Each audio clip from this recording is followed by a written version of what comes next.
किसी एक चीज़ पे वर्क करोगे ना तभी तुम उसको अचीव कर पाओगे। दोस्त रखो। Welcome back to the channel. Well, I am Sneha and in this video we this time everyone wants to be smart, also don't know the exact meaning of it. Well, some people think that उसके लिए उनको English काफ़ी fluent बोलनी पड़ेगी, उनको class का topper बनना पड़ेगा। इनफैक्ट उनको सभी सब्जेक्ट्स में उनके काफ़ी अच्छे मार्क्स आने चाहिए, जब भी जाके उनको अटेंशन, या फिर उनकी लाइफ स्टाइल काफ़ी अच्छी होनी चाहिए। उनको सारी चीज़ों में 100% अपना देना होगा, उसके बाद में ही वो स्मार्ट लग सकते हैं और लोगों का अटेंशन ग्रैब कर। Reason that smartness is not about that. Smartness is about how you take your decisions and how you act. ये चीज़ काफ़ी ज़्यादा मैटर करती है एज़ कम्पेयर टू वो सारी चीज़। बेसिकली इस वीडियो में मैं कुछ सिंपल स्टेप्स, ऐसी स्टेप्स बताऊंगी जिनको ध्यान में रख के ना तुम लोग अपनी लाइफ में उसको उतार सकते हो और उससे तुम काफ़ी ज़्यादा स्मार्ट लगोगे और तुम्हारे डिसीजन मेकिंग, तुम्हारी acting. Step it is start with your thinking. सबसे पहले देखो, अपनी थिंकिंग को ही पॉजिटिव रखो, नेगेटिव मत रखो। इस तरीके के सेंटेंस मत बोलो आई कांट डू इट। या फिर अगर तुम्हारा कोई गोल है लाइफ में, अगर तुम्हें कुछ अचीव करना है, तुम्हें कोई एग्जाम क्रैक करना है, तो उसके लिए ये तो बिल्कुल ही मत बोलो कि आई कांट डू इट। अपनी थिंकिंग को हमेशा स्ट्रांग रखो, पॉजिटिव रखो। इनफैक्ट अगर तुम कभी फेलियर फेस करते हो, कभी अगर किसी एग्जाम में तुम्हारे कम मार्क्स आते हैं, तो ये मत सोचो कि मैं वो एग्जाम क्लियर कर ही नहीं सकती। जब तुम अपनी थिंकिंग को पॉजिटिव रखोगे ना, तो वो तुम्हारी स्मार्टनेस को, तुम्हारे एनवायरनमेंट को काफ़ी ज़्यादा इफेक्ट करेगी। एंड नेक्स्ट चीज़ ये है, don't compare yourself to anyone. देखो, सबकी लाइफ अलग अलग है, सबके डिसीजंस अलग अलग हैं एंड सबके गोल्स भी अलग अलग है। ज़रूरी नहीं है तुम्हें डॉक्टर बनना है तो किसी और को भी डॉक्टर बनना होगा। तुम्हारा पाथवे अलग है, तुम्हारा पढ़ने का तरीका अलग है, उस किसी और के पढ़ने का तरीका अलग होगा। तो अपने आप को किसी से कंपेयर तो तुम करो ही मत। उसके बाद में देखो, अपने जो गोल्स है ना उनको तुम डिसाइड करो। मीन्स ऐसा नहीं है कि तुमने कभी तुम्हारे कुछ और गोल है, कभी कुछ और, कभी तुमको डॉक्टर बनना है, कभी तुमको पायलट बनना है, करो। ठीक है, कोई भी एक स्किल लो या फिर कोई भी अपना एक गोल रख के रखो एंड उस पर वर्क करो। क्योंकि जब तुम किसी एक चीज़ पे वर्क करोगे ना तभी तुम उसको अचीव कर पाओगे। अगर तुम 17 जगह हाथ पर डालोगे तो तुम्हारा कुछ नहीं होने वाला है। फिर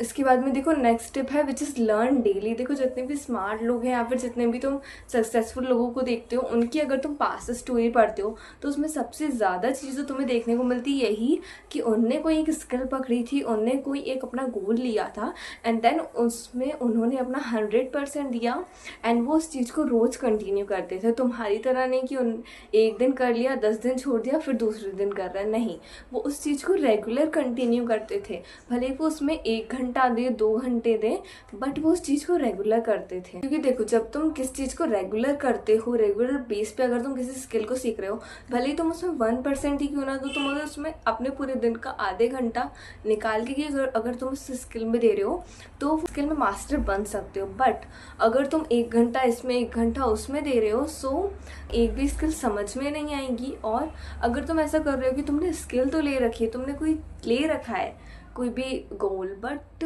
तुम 1 दिन कर रहे हो, 5 दिन छोड़ दे रहे हो, तो उसमें भी तुम्हें सक्सेस नहीं मिलने वाला। नेक्स्ट देखो, ये है smartness is not about marks, in fact it's about decisions. देखो, कई बार ऐसा होता है ना कि हमारे मार्क्स काफ़ी ज़्यादा कम आ जाते हैं तो हमें ऐसा लगने लग जाता है कि यार मैं तो सक्सेस बनी हो ही नहीं सकता हूँ। मीन्स अगर मुझे नीट क्रैक करना है, अगर मेरे 12th के बायो में मार्क्स कम है तो मैं सोचूंगी यार मुझसे तो नीट क्लियर हो ही नहीं सकता, क्योंकि जब मैं 12th की बायो में मेरे कम मार्क्स हैं तो मैं नीट क्लियर कैसे करूँगी। तो ये चीज़ काफ़ी ज़्यादा डीपली है और इस चीज़ को अपने माइंड पे, क्योंकि देखो यहाँ पे मेन चीज़ आती है, तुम्हारे मार्क्स नहीं दिख रहे। देखो, मार्क्स ज़्यादा से ज़्यादा तुमने उन 40 या 50 बच्चों में अभी तुमने कंपटीशन किया है ना, और तुम उसमें पीछे हो। नीट का एग्ज़ाम लाखों बच्चे देते हैं, अब तुम उन लाखों बच्चों कंपटीशन में रहो।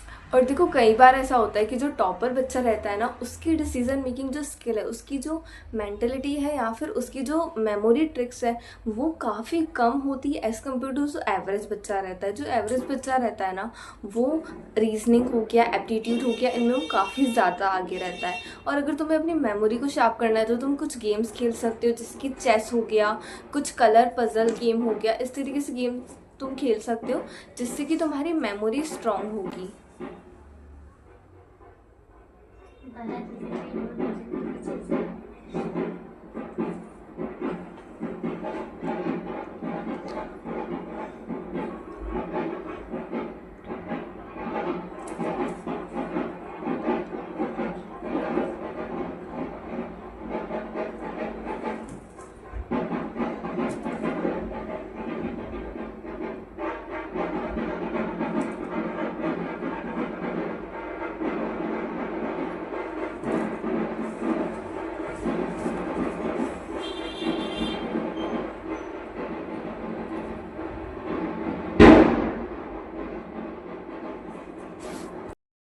Okay, so the next point that जिसको मैं ऐड करना चाहूँगी दैट इज़ कंट्रोल इमोशंस। देखो ये काफ़ी ज़्यादा इंपॉर्टेंट है।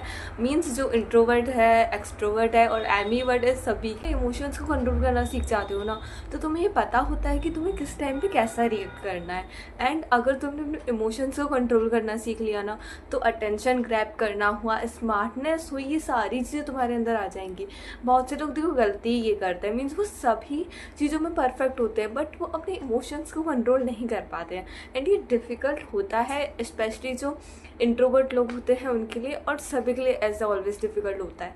बट इस चीज़ पे अगर तुम वर्क करो, जैसा कि मैं हर बार बोलती हूँ कि a skill can be adoptable. A skill हमारे पास बचपन से नहीं आती है, तुम्हें उसे अडॉप्ट करना पड़ता है। सो अपने इमोशंस को कंट्रोल करना काफ़ी ज़्यादा इंपॉर्टेंट है। एंड अगर तुम इसको सीखोगे तो तुम अपने इमोशंस को काफ़ी अच्छी तरीके से कंट्रोल कर पाओगे। देखो ऐसा नहीं है कि तुम बिल्कुल 100% कंट्रोल कर लोगे, नहीं। मीन्स मेरे कहने का मतलब सिर्फ ये है कि तुम्हें एक राइट वे पता होना चाहिए, तुम्हें एक राइट टाइम पता होना चाहिए कि तुम्हें कब कैसे रिएक्ट करना है। तुमने यूजुअली देखा होगा कहीं पे अगर लड़ाई वगैरह होती है या फिर कोई भी सिचुएशन है, वहाँ पे अगर तुम रिएक्ट नहीं करते हो या फिर तुम रिएक्ट कर जाते हो, तो बाद में तुम सोचते हो यार मुझे रिएक्ट नहीं करना था, या फिर मुझे ऐसा रिएक्ट करना था, मैंने ऐसा रिएक्ट क्यों कर दिया। So controlling your emotion doesn't mean कि तुम लोगों के सामने रो मत, ये मत करो, नहीं।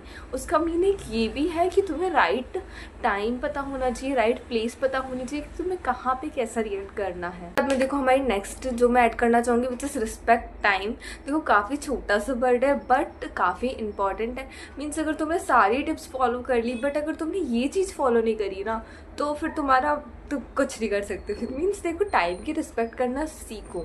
जैसे कि मैंने पहले बताया कि अगर तुम कोई स्किल सीख रहे हो तो तुम्हें टाइम देना पड़ेगा। अगर तुमने अपना हार्डवर्क कर लिया है सो तुम्हें पेशेंट होना चाहिए तुम्हारे अंदर। तो क्योंकि सक्सेस देखो ऐसी तुम्हारे पास नहीं आएगी, तुमने एक दिन मेहनत कर ली और अगले दिन तुम्हारे पास ना पड़ेगा। तुम्हें टाइम की उसके लिए रिस्पेक्ट करनी पड़ेगी। तुम्हें एक सिचुएशन पे आके, एक अपनी टाइमलाइन, एक अपनी एज पे आके तुम्हें कुछ ना कुछ स्टार्ट करना पड़ेगा। बहुत से लोग ऐसे होते हैं नहीं हमारा टाइम भी आएगा, हमारा टाइम आएगा जब हम सक्सेस होंगे। तो देखो उसके लिए, उस टाइम को लाने के लिए तुम्हें अभी के अपने टाइम को ना थोड़ा डिफिकल्ट बनाना पड़ेगा। तुम्हें अभी के अपने टाइम को थोड़ा अनकम्फर्टेबल बनाना पड़ेगा। मीन्स जब तुम अभी के टाइम में मेहनत करोगे, जब जाके तो तुम्हारा फ्यूचर का टाइम होगा ना वो काफ़ी ज़्यादा अच्छा होगा। ये अपने टाइम की रिस्पेक्ट करो, अपने अंदर पेशेंस रखो। सक्सेस तुम्हें तुरंत नहीं मिलने वाली, उसमें टाइम लगेगा। अब देखो जो लास्ट पॉइंट वो मैं ऐड करना चाह रही हूँ वो सबसे मेरी मोस्ट फेवरेट पॉइंट है इस पूरे वीडियो की, which is choose the right circle. देखो अब तुम्हारी स्मार्टनेस, तुम्हारा अटेंशन ग्रैब करने का तरीका, तुम्हारी पर्सनैलिटी, तुम्हारी कम्युनिकेशन स्किल, तुम्हारा डिपेंड करता है कि तुम्हारी सराउंडिंग कैसी है, तुम्हारा एनवायरनमेंट कैसा है।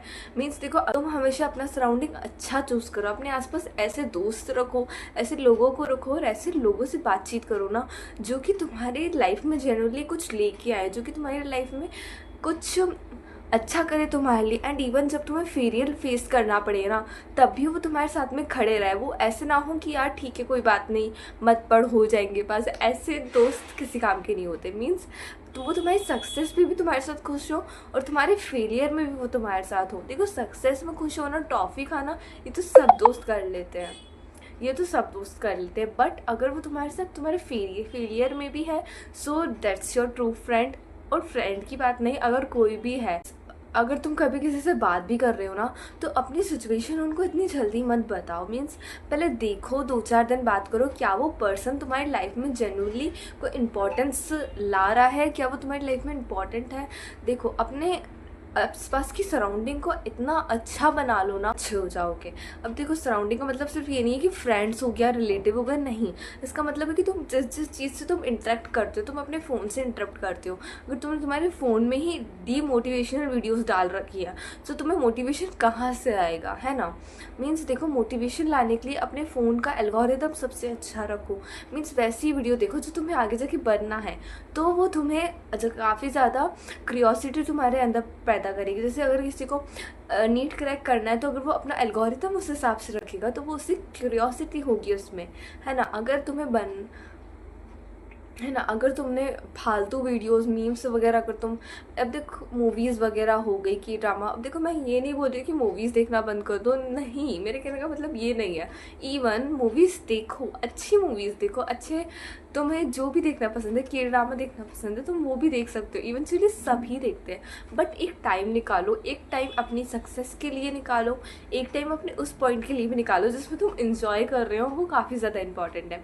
और अपने सराउंडिंग को काफ़ी ज़्यादा अच्छा रखो, अपने फ़ोन के एल्गोरिथम को काफ़ी अच्छा रखो। जब तुम अपनी ये चीज़ें काफ़ी अच्छी कर लोगे, that's it for today's video. I will see you in the next amazing one. So let me know in the comment section कि तुमको ये वाली वीडियो कैसी लगी। एंड